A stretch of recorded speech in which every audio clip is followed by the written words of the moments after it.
sou a Thalita, sou pesquisadora do Laboratório de Justiça Territorial da UFABC e do Observatório de Emoções. Eu sou formada em Engenharia Ambiental e Urbana pela Universidade Federal do ABC e atualmente faço doutorado aqui no programa de pós-graduação em Planejamento e Gestão do Território. Bom, eu acho que especificamente nesse caso do prédio que desabou, dessa tragédia, o que acontece? Esse prédio ele também é resultado da crise habitacional, que vem se intensificando, e ele é formado muitas vezes, muitas pessoas que estão ali, que estavam ali, na verdade, né, elas vieram de outras remoções. Por exemplo, tem uma família, uma mãe com 3 filhos, que ela veio de uma remoção há 2 semanas que ocorreu em Campos Elíseos, na região onde fica o chamado fluxo da Cracolândia. Ela tinha sido removida pela construção do Hospital Pérola Byton, e há 2 semanas e sem cadastro e com a alternativa de um bolsa aluguel de R$400, onde ela não conseguiria ir para nenhum outro local ali no centro, que é onde a vida dela está estruturada.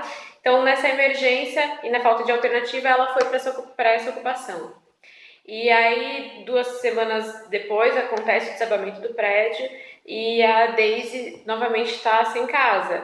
Então, provavelmente, o que vai acontecer com ela vai ser abrigada em outra ocupação ou pode ocupar territórios periféricos, né, nas regiões periféricas da cidade, áreas que podem ser ambientalmente frágeis, o que vai só agravando o problema habitacional na cidade de São Paulo. E agora acontece uma pressão muito grande para as ocupações que já existem na região metropolitana, até com um objetivo de desocupá-las sob a justificativa do risco. Só que isso, na realidade, ele vai agravar ainda mais o problema, porque não tem nenhuma alternativa de atendimento para essas famílias. Sobretudo, uma alternativa de atendimento definitiva, porque o Bolsa Aluguel ele é uma alternativa temporária, que faz com que o problema se agrave ainda mais, né? Bom, o que a gente tem mapeado é que, na realidade, entre 2010 e 2016, 81% dos casos que foram, nós mapeamos 870 casos na região metropolitana de São Paulo, 81% foram feitos pelo poder público. Quando a gente vai fazer um olhar recortado em 2017 sobre as remoções, o que a gente percebe é que essas remoções, justamente por conta da crise econômica, entre outros fatores, essas remoções começam a acontecer majoritariamente nas regiões periféricas da cidade, sobretudo na Zona Leste e na Zona Sul, onde as ocupações têm aumentado vertiginosamente. Isso é uma coisa que a gente tem acompanhado também em diversas visitas que a gente tem feito. E isso é resultado também da falta de políticas públicas. E as famílias têm sido cadastradas e recebido o auxílio aluguel, que tem um valor de R$400.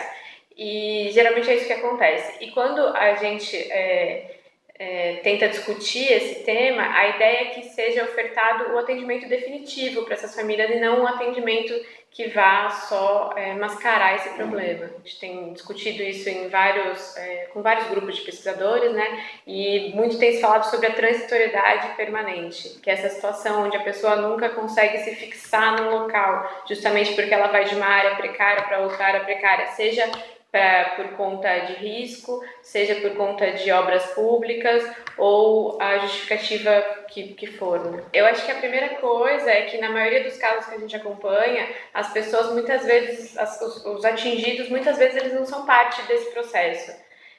Então, o que acontece, o que a gente tem visto, são violações de direitos sistemáticas em relação ao evento da remoção, né? Então, por exemplo, esse caso de Campos Elíseos é uma sobreposição de violações absurdas. As pessoas foram avisadas, às vezes elas são avisadas no mesmo dia que elas vão ter que deixar suas casas no final do dia, né? Agora, isso varia bastante. Uma das questões que é um fator que faz com que isso varie é a organização. Por exemplo, Um caso que eu acompanhei bastante é o caso que eu acompanhei para fazer a minha dissertação de mestrado, que é o caso da Favela da Paz, que houve uma ordem de cima para baixo muito urgente de remoção daquela comunidade, porque ela estava localizada ao lado do estádio do Corinthians, que ia receber a abertura da Copa do Mundo do Brasil. E ela fica muito próxima, muito visível ao estádio. E naquele momento surgiu uma articulação muito grande e muito forte, discutindo as justificativas dessa remoção, e o que acontece hoje é que ela está lá, ela continua sob ameaça de remoção, porém ao longo do tempo ela conseguiu uma série de garantias, uma série de vitórias parciais. Entre uma delas é a garantia de que as famílias só saem dali direto para o seu atendimento definitivo, as famílias que de fato precisam sair, e não toda a comunidade. Então isso varia muito. Por exemplo, no caso de Campos Elíseos, muitas vezes as famílias estavam sendo avisadas no mesmo dia, sem cadastramento, sem bolsa aluguel. E aí também, por conta de ter uma rede de apoiadores grande e da resistência, principalmente da resistência das famílias, a boa parte delas saíram cadastradas, ao menos cadastradas e ao menos recebendo o auxílio aluguel, quando seriam famílias que iam sair sem nada no primeiro momento. Então isso é uma questão que varia muito no caso, na organização, na justificativa dessa remoção. É um cenário bastante heterogêneo.